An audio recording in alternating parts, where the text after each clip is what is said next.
Live TV, सच सबसे आगे। नमस्कार, आप देख रहे हैं द लाइव टीवी। आपके साथ मैं हूं हर्षिता सिंह। बंगाल चुनाव आने से पहले केंद्रीय गृह मंत्री अमित शाह का एक दावा झूठा साबित हुआ है। अमित शाह ने जिस गायक के घर भोजन किया, उनसे संगीत सुना, उससे कोई बात नहीं की। हम बात कर रहे हैं अमित शाह की मेजबानी करने वाले बाउल गायक वासुदेव दास की, जिनके घर रोड शो से ठीक पहले अमित शाह ने खाना खाया था और संगीत का उनके घर आनंद भी लिया था और ये दावा किया था कि उस बाउल गायक का दर्द इन्हें दिखा है। तो यहाँ आज बाउल गायक ने भी ये साफ साफ बताया है कि केंद्रीय गृह मंत्री यानी कि अमित शाह जी ने तो उनसे कोई बात ही नहीं की है। बस उनके घर आए, उन्होंने भोजन किया, गाना सुना, अपना मूड फ्रेश किया और वहां से निकलते बने अपने रोड शो के लिए। जबकि इस गायक को बहुत कुछ बताना था, अमित शाह को बहुत सारी बातें करनी थी, अपने समाज की तकलीफों के बारे में बताना था, अपनी बिटिया की पढ़ाई के बारे में बताना था। एक उम्मीद जो जगी थी बाउल गायक के अंदर अमित शाह को देख करके कि राज्य सरकार तो उनकी मदद कर ही रही है, लेकिन क्या केंद्र सरकार उनके लिए कुछ मदद कर सकती है।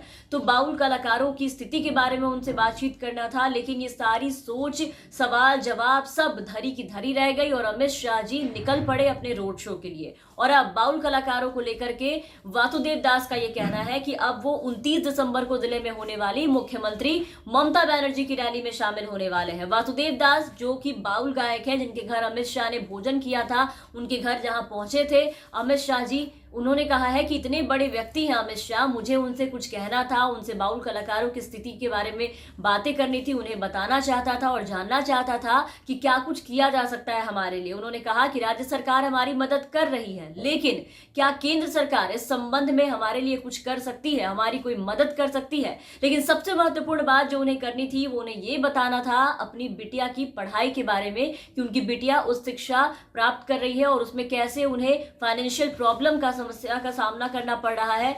तो इन सब के बाद उन्होंने कहा कि उन्हें बहुत खुशी हुई शाह के घर आने से, वहां भोजन उन्होंने किया, बाउल गाना उनका सुना, लेकिन उन्हें केंद्रीय गृह मंत्री से बात करने का जो मौका नहीं मिला, इसका काफी दुख है। उन्होंने बताया कि अमित शाह जी के जाने के बाद भाजपा के किसी नेता ने उनसे कोई संपर्क नहीं किया, उन्हें देखने तक नहीं आए। तो बंगाल चुनाव में बड़े बड़े दावे करने वाले अमित शाह और ये बताने वाले अमित शाह कि बंगाल के लोगों ने भाजपा को दिल में बसाया है, भाजपा ने इनका दिल जीता है। इस दौरान वो बाउल गायक वासुदेव दास के घर पहुंचे थे और वहां भोजन भी किया था, लेकिन इसके बावजूद वो वासुदेव का दिल जीतने में नाकाम रहे। वासुदेव ने अपना मलाल बयान करते हुए कहा है कि शाह उनके घर आए, वो बैठे, समय व्यतीत किया, उन्हें बहुत अच्छा लगा, लेकिन उनके बात ना करने का भी उन्हें बहुत ज्यादा मलाल है। उनकी परेशानियां उन्होंने नहीं सुनी, बड़े आराम से बैठकर खाना खाया, गाना सुना और जब इतना वक्त बिताया ही तो गृह मंत्री जी थोड़ा सा वक्त और निकाल लेते, जिसने इतनी सेवा की उन्हें भी थोड़ा वक्त दे देते, चार बातें ही कर लेते, परेशानी सुन लेते उनकी। लेकिन ये करने की फुर्सत अमित शाह के पास नहीं थी। पेट पूजा करने और थोड़ा संगीत सुनने के बाद इन्हें पूरी जल्दबाजी थी रोड शो में जाके लोगों के बीच में भूमिका बांधने की, तो उनसे फुर्सत इन्हें मिली नहीं। सब किया इन्होंने, बस जिनके घर गए उन्हें और उनकी तकलीफों को नजरअंदाज कर दिया। इसलिए बाउल गायक वासुदेव अब ममता बनर्जी की पार्टी तृणमूल कांग्रेस यानी कि टीएमसी का रुख करेंगे, पूरा समर्थन उनका कर रहे हैं, क्योंकि अमित शाह के वहां से जाने के बाद बीजेपी के किसी भी नेता ने फिर दोबारा पलटकर ना उनसे बातचीत की, ना उन्हें देखने गए, ना उनका हाल पूछा, वो किस स्थिति में है, उनसे किसी भी तरह की कोई बात नहीं की। उन्होंने कहा है कि राज्य सरकार उन्हें मदद कर रही है, पहले भी मदद की पेशकश उन्होंने की थी और अब भी मदद करने का उन्होंने वादा किया है, लेकिन इन्हें जो उम्मीदें थी केंद्र सरकार से कि वहां से कुछ मदद मिलेगी, उसमें इन्हें निराशा हाथ लगी है। खैर, अमित शाह पश्चिम बंगाल के दौरे पर उन्होंने अगले साल होने वाले चुनाव में राज्य की कुल 294 विधानसभा सीटों में से 200 सीटें जीतने का लक्ष्य बनाया है और ये दावा भी किया है।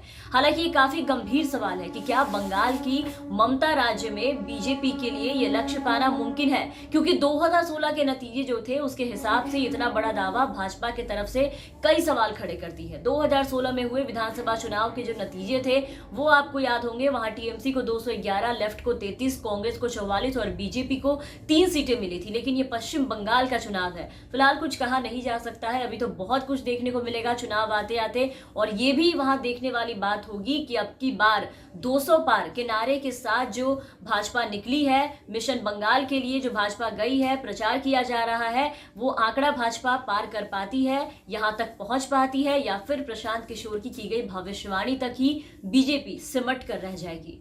तो इन सब के साथ तमाम अपडेट्स और तमाम खबरों के लिए आप बने रहे हमारे साथ। अगर आपने अब तक हमारे चैनल को सब्सक्राइब नहीं किया है तो जरूर सब्सक्राइब कर दें, साथ ही बेल आइकन जरूर दबाएं ताकि हमारी हर अपडेट्स आप तक पहुंचती रहे। और अगर आप हमारे ये वीडियो हमारे फेसबुक पेज पर देख रहे हैं तो हमारे फेसबुक पेज को जरूर फॉलो करें। धन्यवाद। लाइव टीवी, सच सबसे आगे।